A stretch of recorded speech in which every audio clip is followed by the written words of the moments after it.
ഒരു കാലത്ത് നമ്മുടെ കേരളത്തിന്റെ പ്രധാനപ്പെട്ട വരുമാന മാർഗങ്ങളിൽ ഒന്നുകൂടിയായിരുന്നു നമ്മുടെ കയർ മേഖല എന്നത്. വിദേശങ്ങളിലേക്ക് അടക്കം വലിയ തോതിൽ കയർ ഉൽപ്പന്നങ്ങൾ കയറ്റുമതി ചെയ്തിരുന്ന പശ്ചാത്തലമുണ്ട്. എങ്കിൽ ഇന്ന് കയർ മേഖല വലിയ പ്രതിസന്ധിയിലൂടെയാണ് കടന്നുപോകുന്നത്. ബജറ്റിൽ ഇത്തവണയും കയർ മേഖലയെ സംബന്ധിച്ച് പ്രഖ്യാപനങ്ങൾ ഉണ്ടായെങ്കിലും തകർച്ചയിലായ പരമ്പരാഗത കയർ വ്യവസായത്തെ ഉയർത്തിക്കൊണ്ടുവരാൻ ഈ പ്രഖ്യാപനങ്ങൾക്ക് കഴിയുന്നുണ്ടോ എന്നതാണ് പ്രധാന ചോദ്യം.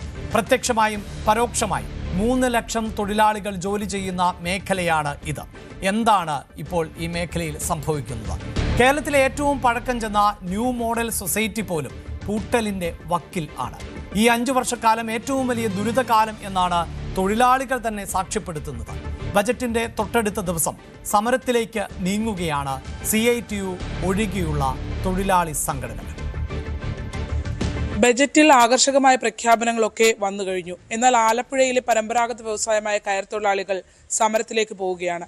നമ്മളിപ്പോൾ ഉള്ളത് കേരളത്തിൽ തന്നെ ഏറ്റവും പ്രശസ്തമായ കയർ ഉൽപ്പന്നങ്ങൾ ഉൽപ്പാദിപ്പിച്ചിരുന്ന ന്യൂ മോഡൽ സൊസൈറ്റിയാണ്. TV തോമസിന്റെ കാലഘട്ടത്തിൽ തുടങ്ങി 100 കണക്കിന് തൊഴിലാളികൾ ജോലി ചെയ്തിരുന്ന ഒരു ഇടമാണ്. കഴിഞ്ഞ 5 വർഷം കൊണ്ട് കയർ മേഖല നേരിടുന്നത് വലിയ പ്രതിസന്ധിയാണ്. നമ്മളോടൊപ്പം ഉള്ളത് കയർ തൊഴിലാളി ഫെഡറേഷന്റെ സംസ്ഥാന ജനറൽ സെക്രട്ടറി സത്യനേശനാണ്. നിലവിൽ എന്താണ് അവസ്ഥ? കയർ ഫാക്ടറി മേഖലയിലും കയർ പിരി മേഖലയിലും തൊഴിലാളികൾ വളരെ ദുരിതത്തിലാണ്. ഗവൺമെൻറ് ചില പ്രഖ്യാപനങ്ങളും ചില കാര്യങ്ങളും ചെയ്തിട്ടുണ്ടെങ്കിലും തൊഴിലാളികളുടെ കഞ്ഞിക്കലത്തിലെത്തിയിട്ടില്ല. ഇപ്പോൾ ചില പ്രഖ്യാപനങ്ങളുണ്ടായി. ഇപ്പോൾ കഴിഞ്ഞ ബഡ്ജറ്റ് ഞാൻ കാണുകയുണ്ടായി. ജനറലായിട്ട് 107 കോടിയിൽ നിന്നും 110 വർദ്ധിച്ചപ്പോൾ കേവലം 3 കോടി രൂപ എന്ന് വെച്ചാൽ ആനയ്ക്ക് അനാസ്യം മേടിക്കുന്ന പണം മാത്രമേ ഉള്ളൂ. ഈ വർഷത്തിൽ ധാരാളം പ്രശ്നങ്ങളാണ്. കണ്ടില്ലേ, ഈ സ്ഥാപനം കണ്ടില്ലേ, 100 കണക്കിന് തൊഴിലാളി ജോലി ചെയ്യുന്നതാണ്. അവർക്ക് ജോലിയില്ല, കൂലിയില്ല, ഓർഡറില്ല. ഇവിടെ തന്നെ ഉൽപ്പാദിപ്പിച്ച ഉൽപ്പന്നങ്ങൾ കയർ കോർപ്പറേഷൻ കൊടുത്തിട്ട് വില ലഭിക്കുന്നില്ല. തൊഴിലാളികൾ പട്ടിണിയാണ്. ഇത് പണിയെടുത്ത എല്ലാ തൊഴിലാളി പട്ടിണിയാണ്. കയർ പിരി മേഖലയിൽ അതുപോലെ തന്നെ 350 രൂപയാണ് കൂലി ഉണ്ടായിരുന്നത്. ഞങ്ങളെല്ലാം സമരം ചെയ്യുക ഇടപെടുകയും പ്രിയപ്പെട്ട മന്ത്രിയൊക്കെ ഇടപെട്ടതാണ്. പക്ഷേ 350 നിന്ന് 400 വർദ്ധിപ്പിച്ച് 50 രൂപ വർദ്ധിച്ചു. അതായത് പ്രൈമറി സഹകരണ സംഘങ്ങൾ 25 രൂപ കൊടുക്കണം, 25 രൂപ സർക്കാർ കൊടുക്കുക എന്ന് പറഞ്ഞു. പക്ഷേ ചില സംഘങ്ങൾ കൊടുത്ത് 25 രൂപ, പക്ഷേ സർക്കാർ കൊടുക്കുക എന്ന് പറഞ്ഞാൽ വാക്ക് പാലിച്ചിട്ടില്ല. സംഘങ്ങൾ കൊടുത്തു പൈസ അല്ലേ? ചില സംഘങ്ങൾ കൊടുത്തു, നിവൃത്തിയുള്ള സംഘങ്ങൾ കൊടുത്തു, സർക്കാർ കൊടുത്തിട്ടില്ല. പിന്നെ അത് തന്നെ കയർ പിരിമേഖലയിലെ സംഘങ്ങൾ ഉൽപ്പാദിപ്പിച്ച കയർ കൊണ്ടുവന്ന് കയർ ഫെഡി കൊടുത്തിട്ട് കോടിക്കണക്കിന് രൂപ കൊടുക്കുക.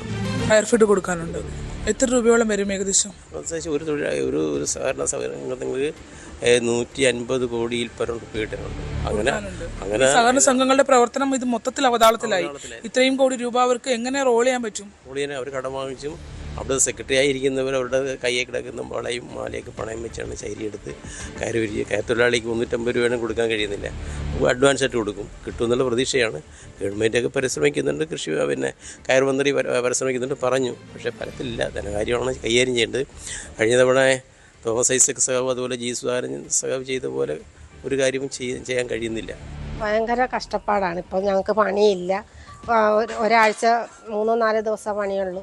അത് കഴിയുമ്പോൾ പിന്നെ ഞങ്ങൾ 10-16 ദിവസം, ചിലപ്പോൾ 1 മാസത്തിന് മേളിലൊക്കെ വീട്ടിലിരിക്കുക. കയറ് കിട്ടുന്നില്ല. ഇല്ല.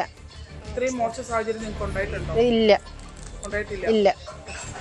ഇപ്പൊ ഞങ്ങൾക്ക് കുറെ കാലമായിട്ട് ഇപ്പൊ കയറ് കിട്ടുന്നേ ഇല്ല. ഞങ്ങൾക്ക് ഭയങ്കര ബുദ്ധിമുട്ടിൽ ഞങ്ങൾ എല്ലാവരും ജീവിക്കുന്നത്. ബഡ്ജറ്റിൽ പ്രഖ്യാപനങ്ങളൊക്കെ ഉണ്ടായിട്ടുണ്ട്. അതുണ്ടായിട്ടുണ്ടെന്ന് മാത്രമേ ഉള്ളൂ. അത് എത്രത്തോളം പ്രായമാകുന്നൊന്നും അറിയാൻ മേല. കഴിഞ്ഞ ബഡ്ജറ്റിലും പ്രഖ്യാപനങ്ങൾ ഉണ്ടായിട്ട് നിങ്ങളുടെ കാര്യങ്ങൾക്ക് മാറ്റമൊന്നും വന്നിട്ടില്ല. അതുപോലെ തന്നെ പ്രഖ്യാപിക്കുന്നുണ്ട്, മാറ്റങ്ങൾ വരുന്നില്ല.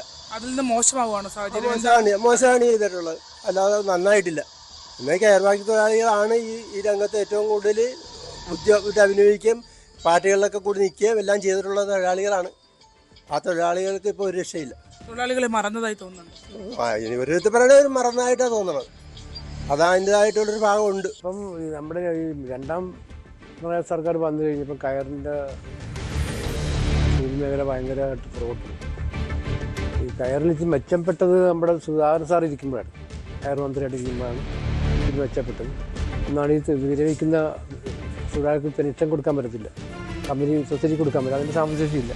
അത് സർക്കാരാണ് സത്യനേശൻ ബന്ധപ്പെട്ട് സുധാകരൻ സാറിന് സംസാരിച്ച് അതൊക്കെ സാറിനെ പഠിപ്പിച്ചു കൊടുത്ത് അങ്ങനെയാണ് ഈ പെൻഷൻ കൊടുത്ത് ഗ്രാറ്റുവിറ്റി കൊടുത്തത്.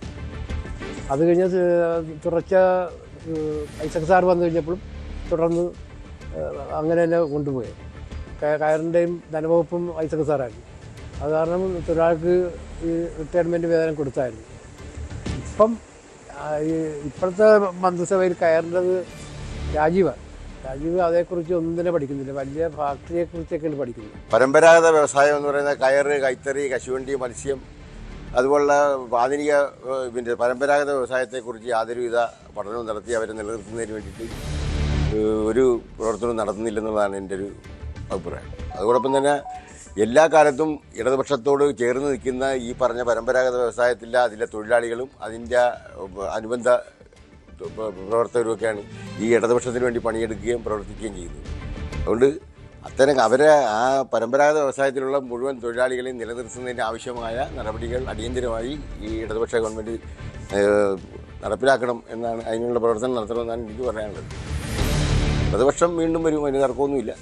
വീണ്ടും നമ്മൾ തന്നെ ഭരിക്കും. പക്ഷേ അത് ഈ പോരായ്മകളുടെ പരിഹരിച്ചാൽ ഏറ്റവും സംതൃപ്തരായിരിക്കും. കാരണം ഐസക് സാറ്, സുധാകരൻ സാറിൻ്റെയൊക്കെ പേര് ജനം ഇപ്പോഴും മനസ്സിൽ കൊണ്ടു നടക്കുന്നത് എന്താണെന്ന് ചോദിച്ചാൽ കയർ തൊഴിലാളിയെയും കശുവണ്ടി തൊഴിലാളിയെയും കൈത്തറി തൊഴിലാളിയൊക്കെ കാര്യമായി സംരക്ഷിച്ചതാണ് അവർ. ഇടതുപക്ഷ രാഷ്ട്രീയത്തിലെ ഏറ്റവും നിർണായകമായ സമരം നടന്ന ഇടമാണ് ആലപ്പുഴ.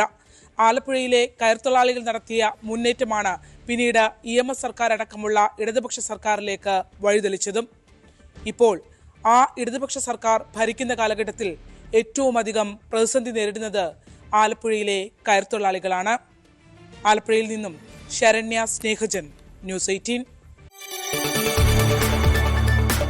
കൂടുതൽ വാർത്തകൾക്ക് News 18 Keralam YouTube channel subscribe ചെയ്യുക.